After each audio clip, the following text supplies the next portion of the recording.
இருக்கார் இல்லையா, அப்போ உங்களுக்கு அந்த யோகம் இருக்கனால தாயோட ஆயுள் பலம் நீடிக்கும். நிறைய நகை சேரக்கூடிய வாய்ப்புகள் இருக்கு.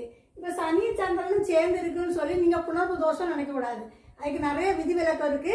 சனி சந்திரன் இதில் சேர்ந்து இருந்தாச்சுன்னா குரு வீட்டில் இருந்தால் புணர்வு தோஷம் கிடையாது.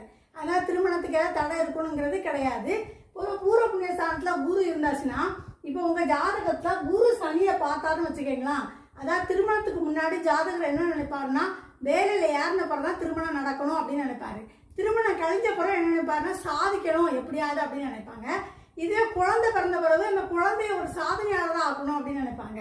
அதேமாதிரி சனி பகவான் பேரம்பேத்திகளையும் பெரிய சாதனையாளராக ஆக்கணும் அப்படிங்கிற நினைப்பு அவங்களுக்கு இருக்கும். இப்போ இந்த பூர்வீக உங்களுக்கு சொத்து நீங்கள் ஏதாவது கேட்டிருக்கீங்க, வழக்கு ஏதாவது போட்டிருந்தீங்கன்னா, உங்களுக்கு முதல்ல ஒரு பெண் குழந்தை இருந்தால் உங்களுக்கு அந்த சொத்து கிடைக்கக்கூடிய வாய்ப்பு இருக்கு. இப்போ 5ஆம் இடத்துலேருந்து 9ஆம் வீட்டை பார்க்குறாரு. 9ஆம் வீடுங்கிறது பாகிஸ்தான். இந்த இடத்த உங்களுக்கு பார்க்கும்போது நீங்கள் இந்த மீனராசிக்காரங்க தம் குடும்பத்தை தகப்பனார் ஸ்தானத்துல இருந்து பார்க்கணுங்கிறது விதி.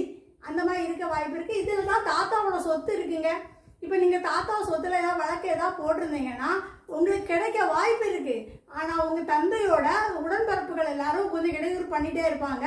அதான் உங்கள் வளர்ச்சிக்கு யார் தடையாக இருப்பாங்கன்னா உங்கள் கூடவே சீக்கிரட்டாக இருப்பாங்க.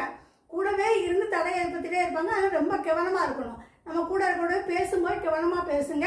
அதேமாதிரி நீங்கள் லாங் ட்ராவல் பண்ணாலும் கொஞ்சம் கவனமாக இருங்க. அப்புறம் 11ஆம் இடத்தை கர்மஸ்தானத்தை பார்க்காது இல்லையா, கர்ம லாபஸ்தானத்தை பார்க்கும்போது உங்களுக்கு நீங்கள் வியாபாரமாக இருக்கட்டும், தொழிலாக இருக்கட்டும், எல்லாத்துலேயுமே இந்த அளவு அமோக வளர்ச்சி வளர்றதுக்கு வாய்ப்பு இருக்குது. ஏன்னா குரு பகவான் பார்க்குறாரு இல்லையா, வளர்ச்சி நல்லா இருக்கு. இப்போ கிடைக்கக்கூடிய வருமானத்தை நீங்கள் ரொம்ப சேவ் பண்ணி வச்சுக்கோங்க.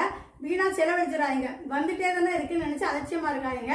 அதேமாதிரி நிறைய பணம் வருதுன்னு சொல்லி தாங்கிற ஒரு அகங்காரம் வந்துடும். அந்த அகங்காரம் உங்கள்கிட்ட வந்தாச்சுன்னா லாபம் கிடைக்காது. இப்போ உங்களுக்கு நீங்கள் எடுத்த காரியங்கள் எல்லாமே வெற்றி அடையும்.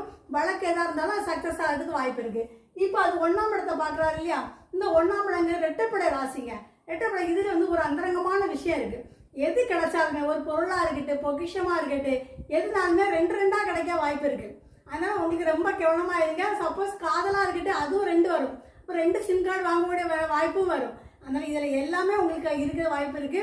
ஆனால் நீங்கள் சனி சந்திரன் தான் இருக்கு, அதனால கல்யாணம் நடக்காது, புணர்வு தோஷம் இருக்குங்கிறத நீங்கள் நினைக்க வேண்டாம். எல்லா வாய்ப்பும் உங்களுக்கு நல்ல மீன ராசிக்கு ஜென்ம சனிங்கிறத நீங்கள் பயப்பட வேண்டாம். ஓகே, சரி. நீங்கள் என்னோட சேனலை நீங்கள் லைக் பண்ணுங்க, ஷேர் பண்ணுங்க, கமெண்ட்ஸ் கொடுங்க. என்னோட சப்ஸ்கிரைப் பண்ணி வச்சுட்டீங்கன்னா பக்கத்தில் இருக்க பெல் பட்டன்